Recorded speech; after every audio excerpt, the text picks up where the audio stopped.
Dios les bendiga, soy Esther Hudson, estamos aquí para continuar con el estudio, el discipulado de fundamentos cristianos.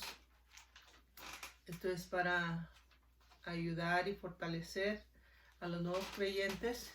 En la iglesia ya estamos algunos llevando este estudio, es el libro morado.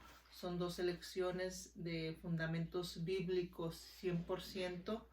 Esto nos va a ayudar a estar fundamentados sobre la palabra de Dios, y hoy vamos a continuar con la segunda lección, hablando del señorío y la obediencia, y vamos a iniciar con la cita de Lucas capítulo 6 versículo 46, pero antes de eso quisiera que me acompañaran en una oración, que aun si no es usted que está llevando el estudio de este discipulado, puede ser beneficioso y de bendición para toda la familia o para todo aquel nuevo cristiano que lo escuche o que esté con nosotros a través de este estudio. Gracias, Señor, te damos, Señor Padre, te pido que bendiga, Señor, a cada oyente, a cada uno que está llevando a cabo, Señor, juntamente con nosotros esta palabra, Señor, este estudio, que sea de bendición, que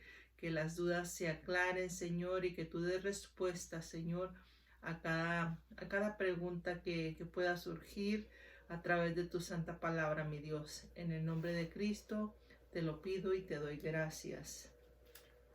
Bueno, vamos a estar leyendo ahí en San Lucas, capítulo 6, versículo 46.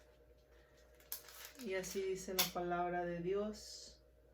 ¿Por qué me llamáis Señor, Señor, y no hacéis lo que yo digo? Entonces estamos hablando del Señor y el Salvador. La mayoría de las personas quieren ser salvas del juicio y del infierno. Eso es una realidad. Sin embargo, la salvación no se consigue sin su señorío. ¿Qué significa entregarse al señorío de Jesús? No significa que nuestra salvación dependa de que nosotros seamos perfectos, ya que no hay ninguna persona perfecta que no peque, solamente Dios. Así es que todos necesitamos a Cristo, pero estar bajo el señorío de Cristo significa mantener una actitud de completa entrega y obediencia al Señor Jesucristo, a su palabra. Primeramente, la pregunta que pudiera surgir: ¿qué proclamó Pedro? Esto lo vamos a ver ahí en el libro de los Hechos. ¿Qué es lo que proclamó Pedro acerca de él? ¿Acerca de quién? Acerca de Jesús. Ahí en Hechos tenemos la respuesta a lo que dice acerca de quién es Jesús. En el capítulo 2, versículos 6 al 11, vamos a estar contestando 5 respuestas. Y lo primero que encontramos en el versículo 6, si ustedes tienen ahí su Biblia, es importante que la usen, y así nos vamos a ser más hábiles en encontrar las citas bíblicas. Entonces dice, versículo 6, capítulo 2 de Hechos, 36, versículo 36, dice: sepa pues ciertísimamente toda la casa de Israel que a este Jesús, a quien vosotros crucificasteis, Dios le ha hecho Señor y Cristo. Entonces, ¿qué proclamó Jesús Pedro, el apóstol Pedro, cuando dio este mensaje ese día después en el Pentecostés? Él proclamó que el Señor Jesucristo, Dios le hizo Señor y Cristo. Eso quiere decir el Mesías esperado. ¿Qué escribió Pablo acerca de él? Esto lo encontramos y también en Filipenses, en la carta a los Filipenses capítulo 2. Y vamos a estar dando ahora sí que las 5 respuestas en estos 5 versículos que vamos a leer. En el capítulo 2, vamos para allá de Filipenses, versículo 6, dice así: el cual, siendo en forma de Dios, no estimó ser igual a Dios como cosa a que aferrarse. Jesús es la misma esencia, Él es Dios. y teniendo la forma, estando con el Padre, no se aferró a eso, sino que dice versículo 7, sino que se despojó a sí mismo tomando forma de siervo hecho semejante a los hombres. Él se hizo semejante a los seres humanos porque vino a tomar una naturaleza corruptible. Nosotros como humanos, ¿verdad? Es algo, Dios es espíritu y Él se vino a encarnar a través de María y vino a nacer y a hacerse semejante a nosotros.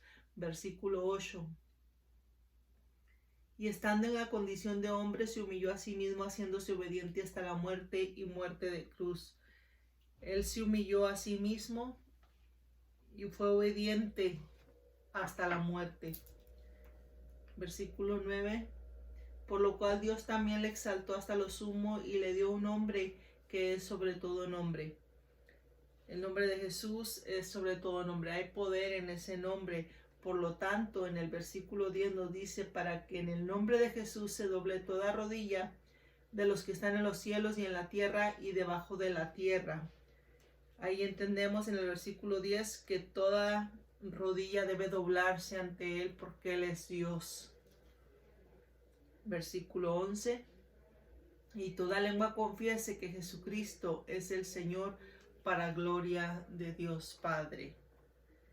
Entonces toda persona ha de confesar que Él es el Señor.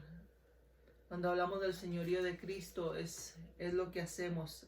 No solamente hacemos una confesión, pero lo reconocemos como Señor, como autoridad. La siguiente pregunta, ¿cómo deberíamos recibir a Jesucristo? En la carta a los Colosenses, ahí está adelantito de Filipenses, es la siguiente epístola que sigue después de Filipenses 2:6, capítulo 2, versículo 6, dice: por tanto, de la manera que habéis recibido al Señor Jesucristo, andar en Él.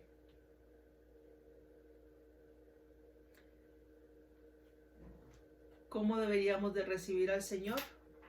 A Jesucristo, pues deberíamos de recibirlo como Señor, como autoridad, como alguien a quien nosotros nos rendimos. Ese es tener el señorío de Jesucristo en nuestras vidas. ¿Qué dijo Jesús acerca a Jesús a aquellos que no le obedecieron? Eso lo encontramos en Lucas capítulo 46.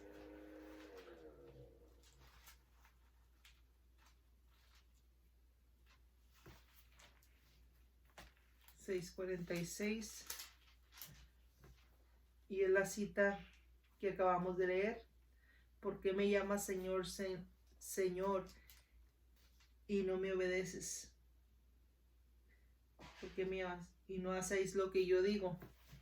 Entonces no podemos decir que Jesús es nuestro Señor y no obedecemos a su palabra. Según las palabras de Jesús, ¿quién entrará en el reino de los cielos? En el Evangelio de San Mateo encontramos esa respuesta. Hay personas que piensan que todos van a ir al cielo. Pero no es una verdad bíblica. La palabra de Dios nos dice, es increíble cómo alguien puede pensar así. Nosotros sabemos que existe el bien y el mal. Entonces, también la palabra de Dios ya lo vimos en el primer estudio, que la paga del pecado es muerte y el único medio de salvación es Jesús. Así es que si Cristo es el medio por el cual nosotros podemos ser salvos. Así es que en el capítulo 7 del Evangelio de Mateo, versículo 21 y 23,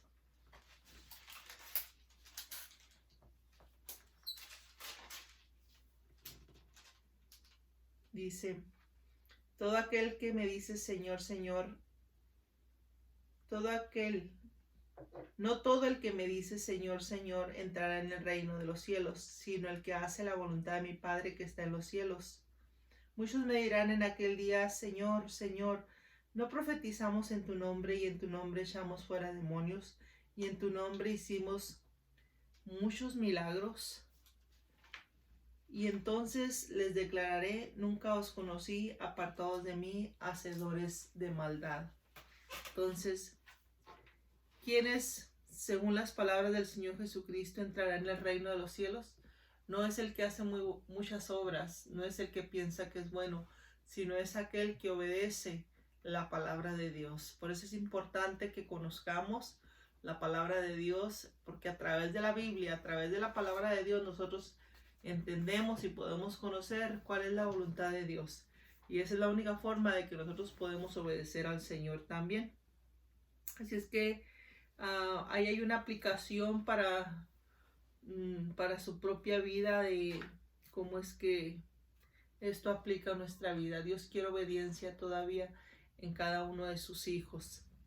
Vamos a continuar con la segunda lección aquí y hablando de la puerta angosta. La Biblia enseña que somos salvos por gracia, no por nuestras buenas obras.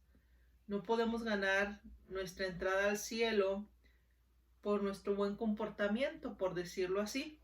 Debemos recibir el regalo de Dios, la obra, lo que Jesús hizo en la cruz por nosotros, por todos los pecadores. Sin embargo, cuando la verdadera salvación ocurre, la evidencia de nuestras vidas es cambiada. Muchas personas dirán, y deberá ser obvia. Muchos dicen, no se puede saber si eres salvo. Pues en realidad hay una forma de saberlo, es a través de un cambio, de una transformación en la vida de la persona a la cual Jesús viene a tomar señorío de su vida. Y esto lo vamos a ver y a contestar de acuerdo a como dice Mateo capítulo 7, versículo 13 al 21. Ahí en el versículo 13 y 14 nos habla de una parábola de la puerta estrecha. Dice, entrad por la puerta estrecha porque ancha es la puerta y espacioso el camino que lleva a la perdición, y muchos son los que entran por ella. Porque estrecha es la puerta y angosto el camino que lleva a la vida, y pocos son los que la hallan. Estas son palabras de Jesús. Si ustedes tienen su Biblia, se darán cuenta que ahí viene señalado así. Si nosotros describiéramos la entrada al reino de Dios, Él lo presenta como que hay dos puertas, una que es ancha y otra que es muy angosta.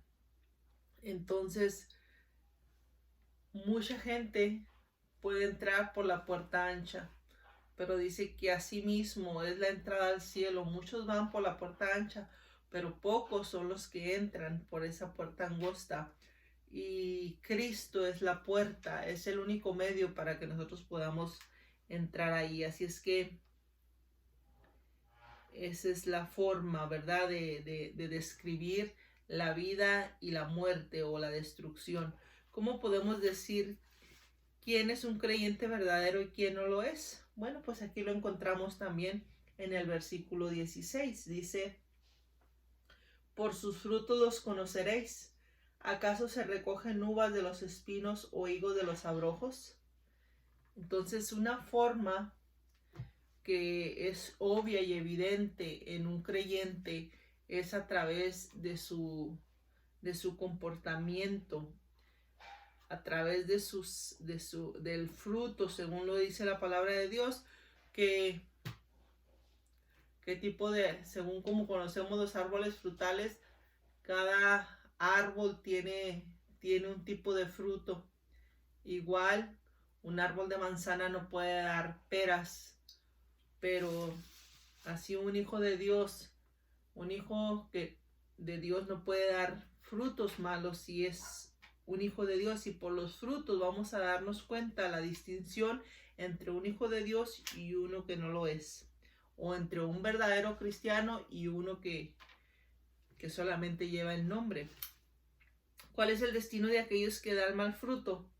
Versículo 19 nos dice la palabra aquí, el mismo estamos en Mateo todavía. Todo árbol que no da buen fruto es cortado y echado al fuego. Hay un destino, así como aquellos que han entregado su vida a Cristo, es la vida eterna. Para aquellos que no, es el fuego eterno. Mal fruto es otro término usado para referirse a un estilo de vida pecaminoso. Pecado es desorden. Pecar es quebrantar los preceptos de Dios. ¿Cuáles son los mandamientos de Dios entonces? La palabra de Dios no lo dice, ¿verdad? En el libro de Éxodo, capítulo 20, ahí encontramos nosotros los 10 mandamientos, muy conocidos, por cierto, aún en la iglesia tradicional. Pero nosotros tenemos no una tradición, sino que tenemos la palabra donde nosotros estamos fundamentados, donde tenemos nuestro fundamento de fe. Y por eso es que aquí todo cristiano, todo verdadero creyente debe de tener ese fundamento. Capítulo 20 en el libro de Éxodo. Ahí vamos a ver, versículo 3, ¿cuáles son los mandamientos de Dios? Dice, no tendrás dioses ajenos delante de mí. El primer mandamiento es no hacerse otros dioses, solamente hay un solo Dios. Pero ¿cómo es posible que uno sea un creyente en Dios y tenga otro tipo de ídolos?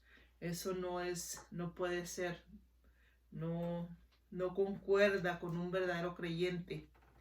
Versículo 4 al 6 dice, no harás imagen ni ninguna semejanza de lo que esté arriba en el cielo, ni abajo en la tierra, ni en las aguas debajo de la tierra. No te inclinarás a ellas ni las honrarás, porque yo soy Jehová tu Dios, fuerte, celoso, que visito la maldad de los padres sobre los hijos para la tercera y cuarta generación de los que me aborrecen. 6. Y hago misericordia a millares a los que me aman y guardan mis mandamientos. Ahí está. ¿Cuál es el mandamiento? No hacerse ídolos. No creer en otra cosa ni poner su confianza más que en Dios. Versículo 7. No tomarás el nombre de Jehová tu Dios en vano, porque no dará por inocente el Señor al que tomare su nombre en vano. No uses el nombre de Dios falsamente, ¿verdad? Versículo 8 al 10. Acuérdate del día de reposo para santificarlo. El día séptimo es el día de reposo, según él estaba establecido en la ley. Ahora en el Señor, en el nuevo pacto, muchos cristianos pues celebramos y alabamos al Señor como congregación el día primero. Pero en realidad aquí está establecido solamente la palabra de acuerdo a los mandamientos de la ley, ¿verdad? Y versículo 12 nos dice,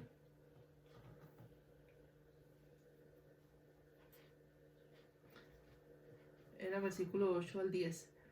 6 días trabajarás y harás tu obra, mas el séptimo día para Jehová tu Dios no hagas en él obra alguna, ni tu hijo, ni tu hija, ni tu siervo, ni tu criada, ni tu bestia, ni tu extranjero que está dentro de tus puertas.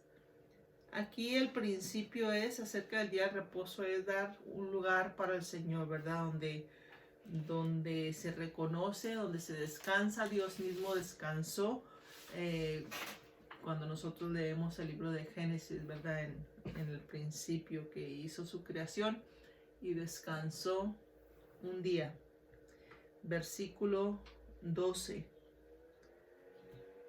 Estamos en Éxodo 20. Dice, honra a tu padre y a tu madre para que tus días se alarguen en la tierra que Jehová tu Dios te da. Aquí nos habla de este mandamiento de honrar a nuestros padres. Versículo 13. No matarás. Versículo 14. No cometerás adulterio. Versículo 15. No hurtarás. Versículo 16. No hablarás contra tu prójimo falso testimonio. Ese es un mandamiento de no proferir, de no chismear, de no poner falsos testimonios, ¿verdad?, sobre alguien. Versículo 17. No codiciarás la casa de tu prójimo, ni codiciarás la mujer de tu prójimo, ni tu siervo, ni tu criada, ni tu buey, ni tu asno, ni cosa semejante a tu prójimo. No codiciemos nada de alguien más. Dios ha prometido sustentarnos y ese es un mandamiento, ¿verdad? ¿Qué dijo Jesús acerca de aquellos que no obedecen la ley? En Mateo capítulo 5. Vamos a ver, porque algunos piensan que el Antiguo Testamento ya está obsoleto, que ya no tiene importancia, pero en realidad vamos a ver lo que dijo el Señor Jesucristo en el capítulo 5, versículo 17 al 19.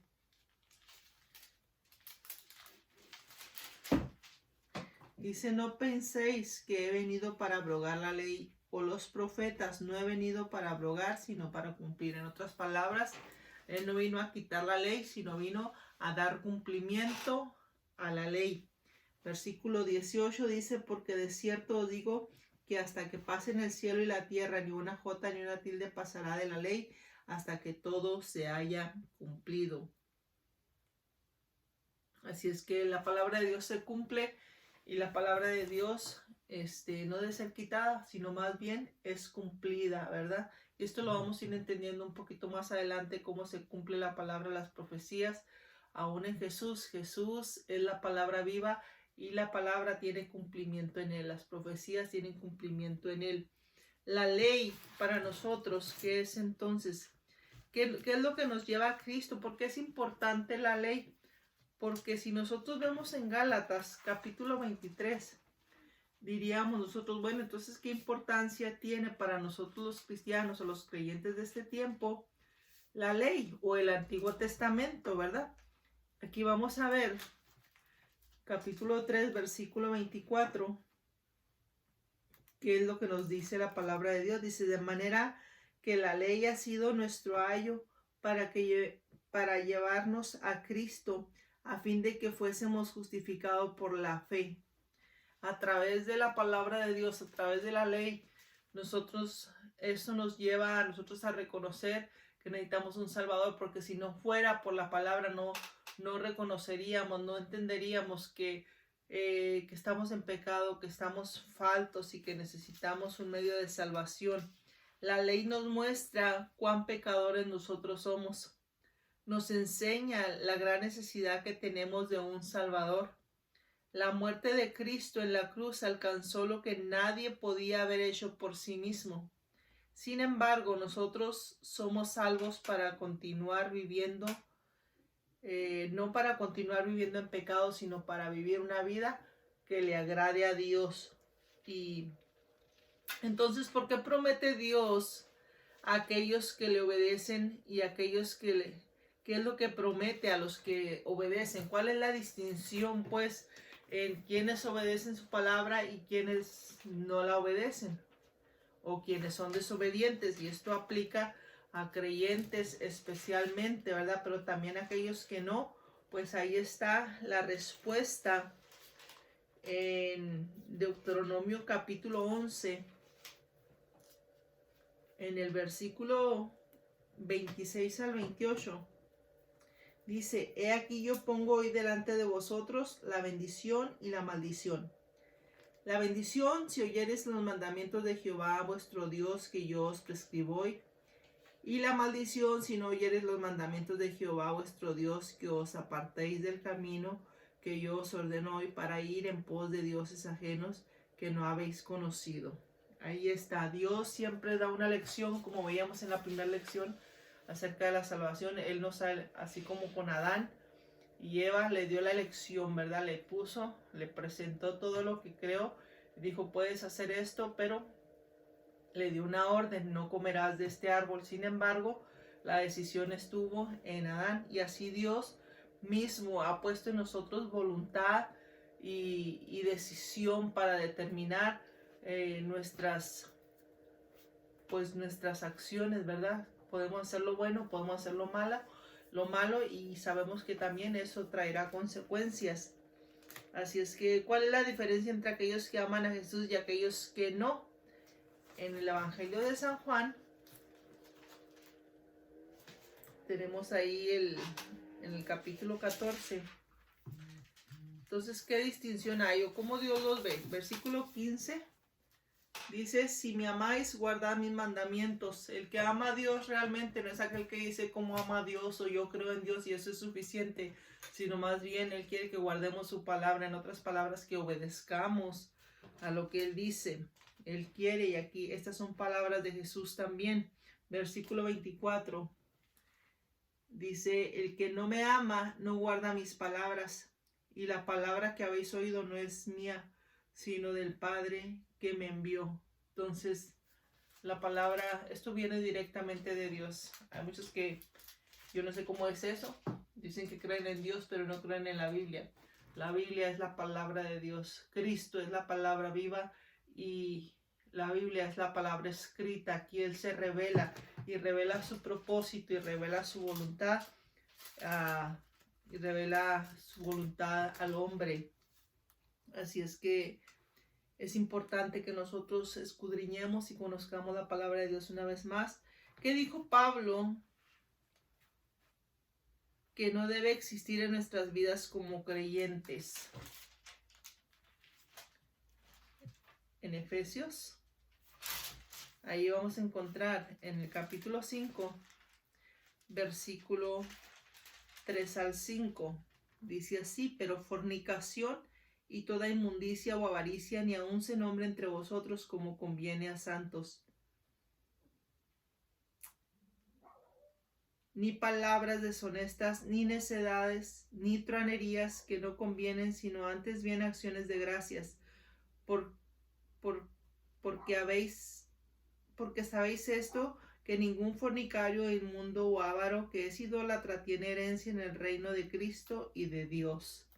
Ahí está. ¿Qué es lo que no debe existir en nuestras vidas? Pues fornicación o inmundicia, el pecado que no le agrada a Dios. Por último, vamos a ver cuál es su advertencia de lo que pasaría a aquellos que practican esas cosas. Ahí mismo en Gálatas encontramos, ¿verdad? Porque como dijimos, las buenas decisiones traen buenas consecuencias, pero las malas decisiones traen malas. Igual, obedecer a Dios nos va a traer bendición, pero la desobediencia y el pecado trae maldición. Entonces Dios no pasa por alto eso. Capítulo 5, versículo 19 al 21. Dice así la palabra de Dios.